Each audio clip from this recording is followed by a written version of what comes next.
আমি এই বাড়ির বড় বউ, এই ঘরের সব দায়িত্ব আমার। তোর বউ কি কম যায় না? কথায় কথায় ঝামেলা করে আর মুখে মুখে জবাব দেয়। আমি কারো পক্ষ নিচ্ছি না মা, বড় হলে বড়র মতো সহ্য করতে হয়। দুই ভাই মিলে একটা পথ বের করতে হবে। ও উপরওয়ালা, বাঁচাও।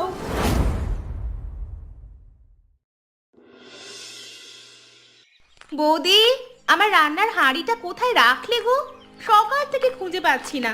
বাচ্চাটার জন্য একটু সুজি রান্না করব ভেবেছিলাম, কিন্তু হাঁড়িই নেই তো। রান্না করব কিভাবে? কেন, কি হয়েছে?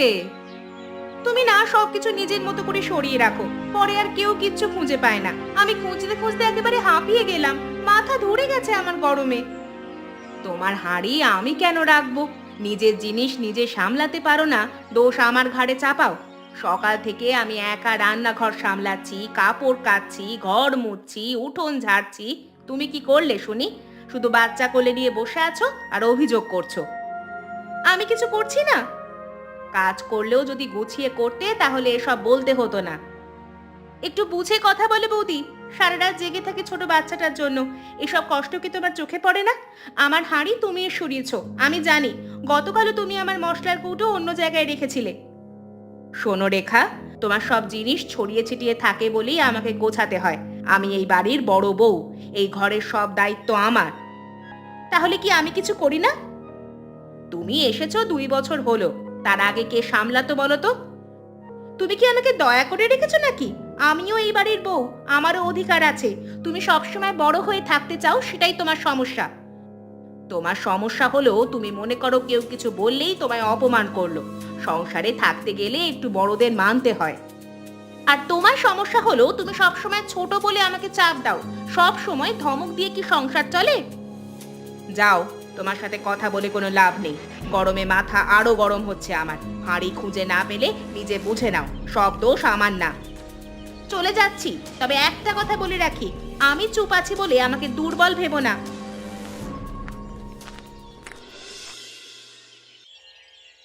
ভাই আর পারছি না, রোজ বাড়ি ফিরলেই ঝগড়া দেখে মনে হয় বাড়িতে না ফিরে মাঠেই শুয়ে থাকি। রেখা সকাল থেকে কাঁদছে, বলছে বৌদি তাকে কথায় কথায় ছোট করে।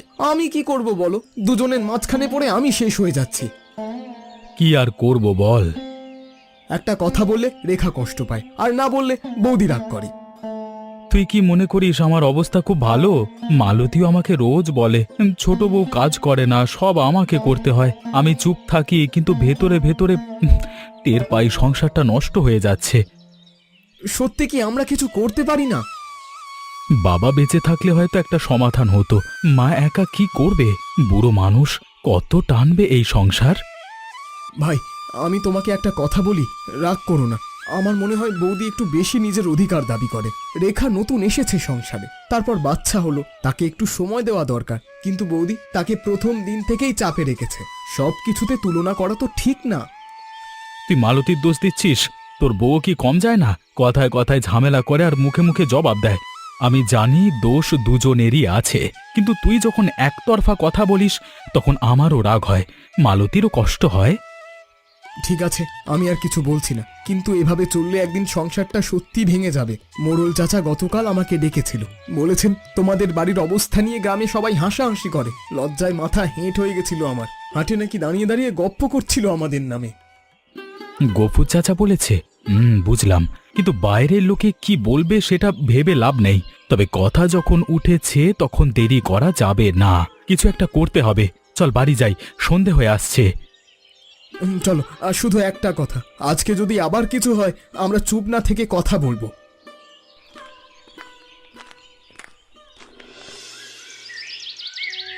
মালতী, ভেতরে আয়। সারাদিন তোদের এই চেঁচামেচি শুনে শুনে আমার মাথা ধরেছে। এই বয়সে আর কত সইব বলতো? তো শ্বশুর বেঁচে থাকতে এই বাড়িতে এমন কাণ্ড হতো না। কি হয়েছে আমায় খুলে বল। মা, আমি কিছু করিনি। ছোট বউ নিজের হাঁড়ি খুঁজে পাচ্ছিল না, আমার ওপর দোষ চাপালো। আমি সকাল থেকে হাড় ভাঙা খাটি এই সংসারে, কেউ সেটা দেখে না, কিন্তু একটু কিছু হলেই সব দোষ আমার হয়ে যায়। তুই তো এই বাড়ির বড় বউ। তাতে কি হয়েছে মা? আমি কি এই বাড়ির জন্য কম করেছি? যখন প্রথম এ বাড়িতে এসেছিলাম তখন তো একা হাতে সব সামলেছি। শোন মালতী, তুই যে খাঁটি সেটা আমি জানি, কিন্তু তুই বড় বউ বলে তোর দায়িত্ব বেশি। রেখা ছোট, তাকে একটু বুঝে চলতে পারিস না? সংসার মানেই তো সহ্য করা। মা, তুমিও ওর পক্ষ নিচ্ছ? সবাই ওর পক্ষে, আর আমি একা। আমি কি মানুষ নই? সারাদিন কাজ করতে করতে কখনো যদি মাথা গরম হয়, সেটা কেউ বুঝবে না। আমি কারো পক্ষ নিচ্ছি না মা, বড় হলে বড়র মতো সহ্য করতে হয়। আমি আর পারছি না মা, ঠিক আছে, আমি আমি আর কিচ্ছু বলবো না, কিন্তু একটা কথা বলে রাখি, আমার সহ্যের সীমা আছে। এভাবে চললে আমি একদিন চলে যাব আমার বাপের বাড়িতে, তখন এই সংসার কে চালায় দেখব। ও সব বাজে কথা বলিস না, এটা কোনো সমাধান না। তোরা দুই বউ মিলে এই সংসার চালাবি, এটাই তো শ্বশুরের ইচ্ছে ছিল। আমি বুড়ি হয়ে গেছি, আর কতদিন আছি আমি? একটু ধৈর্য ধর মা, সব ঠিক হবে। ধৈর্যই তো ধরে আছি মা, না হলে এতদিন কত কিছুই হয়ে যেত।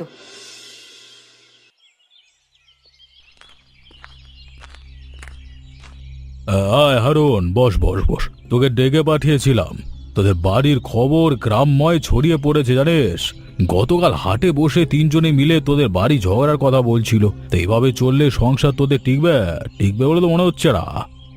চাচা আমি জানি, কিন্তু কি করব বলো তো? দুজনকে বুঝিয়েছি, কেউ কথা শোনে না। আমরা দুই ভাই মাঝখানে পড়ে দুদিক দিয়ে সামলাতে গিয়ে ঝামেলায় পড়ে যাই। আরুণ শোন, আমি আমার জীবনে অনেক সংসার ভাঙতে দেখেছি, ঝগড়া সব ঘরই হয়, কিন্তু মানিয়ে নিতে হয়। তোর মা একা বুড়ো হয়েছে, এখন ওর কথা ভাব। সেটাই তো আমার সব থেকে বড় চিন্তা। প্রতিবেশীরা কাণ্ডটাকে আরো বড় করছে, তোরা টের পাচ্ছিস না? সেদিন ফতেমার মা তোদের বাড়ির সামনে দাঁড়িয়ে শুনছিল, পরে সবাইকে বলে বেরিয়েছে। ফতেমার মা তো চিরকালই পরের ব্যাপারে নাক গলায়, কিন্তু চাচা তুমি বলো আমি কি করি? তুমি একবার বাড়িতে এসে বোঝাও না দুজনকে, তোমার কথা হয়তো শুনবে ওরা। আমি যাব, কিন্তু বাইরের মানুষ বুঝিয়ে কতটুকু হবে? তবু আমি চেষ্টা করব। তুই কাদেরকেও বল আমার কাছে আসতে। দুই ভাই মিলে একটা পথ বের করতে হবে। ঠিক বলেছ চাচা, আমি চেষ্টা করব। ধৈর্য ধর, এখন তোদের জন্য ওপরওয়ালাই ভরসা। রেখা, কাঁদছিস কেন? আবার কি হয়েছে? বাচ্চাটাকে কোথায় রেখেছিস? এত গরমে বাচ্চাকে একা রেখে কাঁদলে হবে? বল, কি হয়েছে আমাকে বল। আমি আর কাকে কি বলবো? আমার আর কে আছে? আমি তোর শাশুড়ি হলেও তোর মায়ের মতো তো, আমি তো আছি তোর পাশে। মা, বৌদি আজ সকালে বলেছে আমি এই বাড়িতে বোঝা হয়ে বসে আছি। বলেছে আমি শুধুই খাই আর ঘুমাই, কিচ্ছু কাজ করি না। মা তুমি বলো, আমি কি কিচ্ছু করি না? বা সব কিছু হয়তো পারি না, কিন্তু চেষ্টা তো করি। বৌদির চোখে কিছুই দেখা যায় না। মালতী আসলে ভেতরে ভেতরে ভয় পায় তুই এসে তার জায়গা নিয়ে নিবি। 6 বছর ধরে সে একাই সংসারটা চালিয়েছে। তুইও একটু বোঝার চেষ্টা কর, বড়কে সম্মান দে। মা আমি চেষ্টা করেছি, প্রথম প্রথম বৌদি সব কথা মেনে চুপ থেকেছি, কিন্তু যখন প্রতিদিন অপমান করত তখন আর সহ্য হতো না। আমারও তো একটা মন আছে মা, আমি চাই শান্তিতে থাকতে, কিন্তু বৌদি ছাড়ে না। ঠিক আছে মা, আমি মালতীকে বলবো। আমি জানি মা ভুল করেছি, আর আমিও চাই না আমাদের নিয়ে বাইরের কোনো লোক হাসাহাসি করুক। এখন কাঁদিস না, যা মুখ ধুয়ে আয়, বাচ্চাটাকে দেখ, ওর জ্বর এসেছে বোধহয়। যাচ্ছি মা।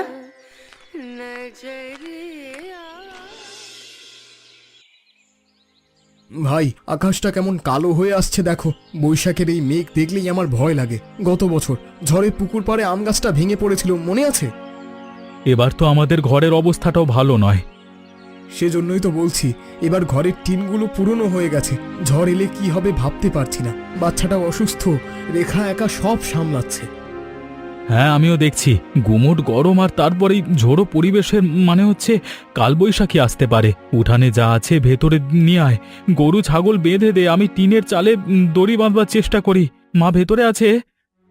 মা ভেতরে আছে, তবে একটা কথা বলি। আজকে সকালে রেখা আমাকে বলেছে সে বাপের বাড়িতে চলে যেতে চায়। কাঁদতে কাঁদতে বলল এই বাড়িতে তার কেউ নেই। আমি কি জবাব দেব? আমি তো তাকে সুখে রাখতে এনেছিলাম, কিন্তু সুখের বদলে শুধু কষ্ট দিচ্ছি। কাদের তুই ভেঙে পড়িস না। মালতীও মাঝে মাঝে বাপের বাড়ি যাওয়ার কথা বলে, কিন্তু সেটা রাগের মাথায়। গফুর চাচা কি সত্যি আসবে আমাদের বাড়িতে কথা বলতে? বলেছে আসবে, তবে তার আগে আমাদেরই ঠিক হতে হবে। এখন এসব কথা রেখে কাজ কর, আকাশ আরো কালো হচ্ছে ধীরে ধীরে। চলো তাড়াতাড়ি করি তাহলে, বাতাস শুরু হয়ে গেছে, শুনতে পাচ্ছ? হ্যাঁ হ্যাঁ, আর দেরি করা ঠিক হবে না। পরে পরে তারপর বাকিটা দেখা যাবে। হ্যাঁ হ্যাঁ। রেখা, দরজাটা ধর, বাতাসে খুলে যাচ্ছে। জানলাটা বন্ধ করেছিস? টিনের চাল কড়কড় করছে। হায় ওপরওয়ালা, এত বড় ঝড় তো আমি কোনোদিন দেখিনি। বাচ্চাটা কোথায়? ওকে ভালো করে ধর।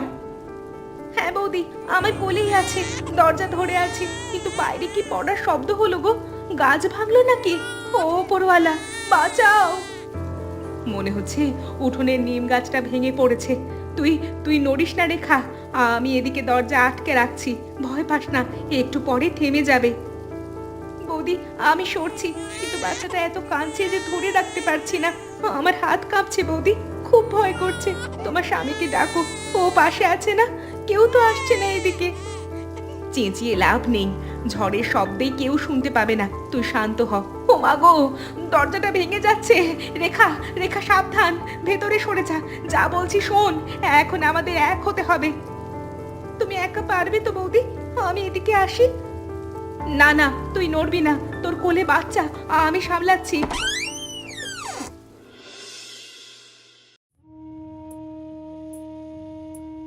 বৌদি, তোমার কপালে যে অনেক রক্ত জমে গেছে। আমাকে দেখতে দাও, কাপড়টা সরাও, আমি পরিষ্কার কাপড় দিয়ে বেঁধে দিই। তুমি আমার বাচ্চাকে, আমাকে আর এই ঘরটাকে বাঁচাতে গিয়ে নিজের প্রাণ হারাতে গিয়েছিলে বৌদি। আমি যদি ঝুঁকি না নিতাম তাহলে আরো অনেক বড় বিপদ হয়ে যেত। ঝড়ের মধ্যে ভাঙা দরজা আর উড়ন্ত টিনের নিচ দিয়ে তুমি ছুটে গেলে। আমি কি বলবো বৌদি, আমার ভয় এখনো হাত পা কাঁপছে। ওসব কিছু না রেখা, কপালে একটু লেগেছে, ও কিছু না। তুই বাচ্চাটাকে দেখ, ওর জ্বর আরো বেড়েছে মনে হচ্ছে, ভিজে গিয়ে ঠান্ডা লেগেছে ওর। আর তাছাড়া আমি যদি এগিয়ে না আসতাম তাহলে তুই এই বাচ্চাটাকে নিয়ে কি করতিস বলতো? বৌদি, আমি তোমার কাছে মাফ চাইছি। এতদিন কত কথা বলেছি, কত রাগ করেছি তোমার ওপরে। আজ বুঝলাম আমার নিজের বোনও হয়তো এটা করতো না। আমি তোমাকে ঠিক মতো চিনতেই পারিনি। রেখা, আমিও কম দোষী না। আমি তোকে কখনো আপন করিনি প্রতিপদে, সেটা আমার ভুল। তুই নতুন বউ, আমার উচিত ছিল তোকে আগলে রাখা। এইসব কথা আর এখন বলে কি হবে? আসলে আমি কিন্তু সত্যিই ভয় পেয়েছিলাম তুই এলে আমার জায়গা হয়তো চলে যাবে, আর তুই আমার জায়গা নিয়ে এই বাড়ির ওপরে রাজত্ব করবি। বৌদি, আর কোনো ঝগড়া না, আমরা আজ থেকে নতুন করে শুরু করব। আর কোনো কষ্ট হলে তোমাকেই বলবো। আমিও তোর ওপর রাগ করব না। চল, ঝড় থেমেছে, বাইরে দেখি কি অবস্থা। রেখা, এই ভাঙা বাসনগুলো আলাদা করে রাখ।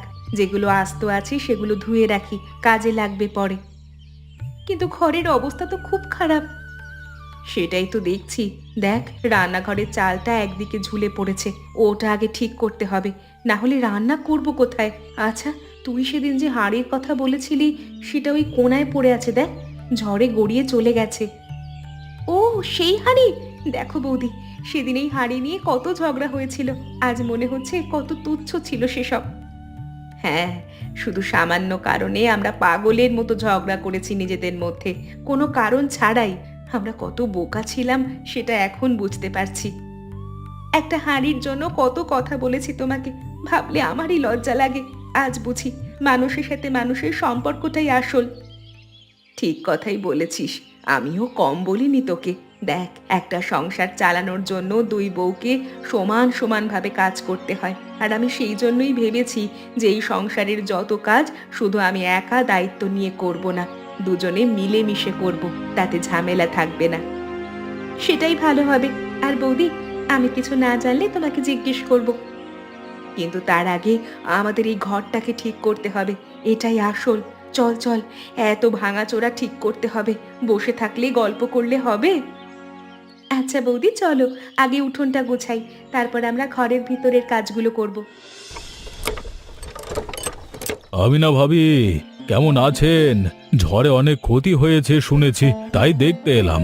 কিন্তু বাড়িতে ঢুকেই দেখলাম মালতী আর রেখা একসাথে বসে কাজ করছে। আমি তো নিজের চোখে বিশ্বাস করতে পারছি না। সত্যি, এমন অসম্ভব অনেক সময় সম্ভব হয়ে যায় মোড়ল বাবু। সত্যি বল, কি হয়েছে? তোদের বাড়িতে কি সত্যি অলৌকিক কিছু ঘটেছে? মোড়ল বাবু, যেটা আমরা করতে পারিনি, কাল বৈশাখী এসে ঘর বাড়ি ভেঙে সেটাই করে দিয়েছে। আমাদের বউদের মধ্যে মিলন করিয়ে দিয়েছে। আর কোনো ঝগড়া নেই, কোনো অভিমান নেই ওদের মধ্যে। এটাই তো চাইছিলাম আমি, এটাই তো হওয়া দরকার। জীবনে প্রথমবার দেখছি যে ওরা একসাথে পাশাপাশি বসে কাজ করছে, হাসছে। মরার আগে কোনোদিন এরকম দৃশ্য দেখব বলে ভাবিনি। আহা, খুব ভালো খবর। আমি এই খবর শোনবার জন্যই তো অপেক্ষা করছিলাম ভাবি। আমি তো হারুন আর কাদেরকে অনেক বুঝিয়েছিলাম, কিন্তু কথায় যা হয়নি তা বিপদ করে দিয়েছে। সত্যি এরকম একটা কাণ্ড যে ঘটতে পারে আমি কোনোদিন ভাবতে পারিনি। মানুষেরা অনেক কাজ করতে পারে না যা প্রাকৃতিক দুর্যোগ করে দেখাতে পারে, মানুষকে বিপদে ফেলার মাধ্যমে। তাই আমি একটা কথা ভাবছি। কি কথা? আমাদের কি কোনো অপরাধ হয়েছে আবার? অপরাধ নয়, কিন্তু গ্রামের মানুষ যখন তোমাদের বাড়িকে নিয়ে খারাপ খারাপ কথা বলতো, তখন আমার খুব কষ্ট হতো। তাই আজকে যখন ওরা একসাথে মিলে গেছে, তখন আমি চাই গ্রামের সবাইকে এবং তোমাদেরকে এক জায়গায় ডেকে একটা ভোজ খাইয়ে সবাইকে চুপ করিয়ে দিতে। বাহ, খুব ভালো কথা, আমার খুব ভালো লেগেছে। তাহলে আমি চলি। সঠিক কিনা ভোজ খেতে আসবে তোমরা তোমরা তোমরা সবাই মিলে। হ্যাঁ,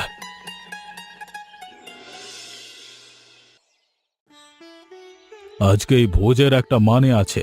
এই গ্রামে সবাই জানতো হারুন কাদেরদের বাড়িতে ঝগড়া লেগেই থাকে। প্রতিবেশীরা কানাকানি করত, কেউ কেউ মনে মনে মজা নিত। কেন, সেটা কি বদলে গেছে? আমি নিজে চেষ্টা করেছিলাম, মিটমাট করাতে পারিনি, কিন্তু উপরওয়ালা নিজে একটা পথ বের করে দিলেন।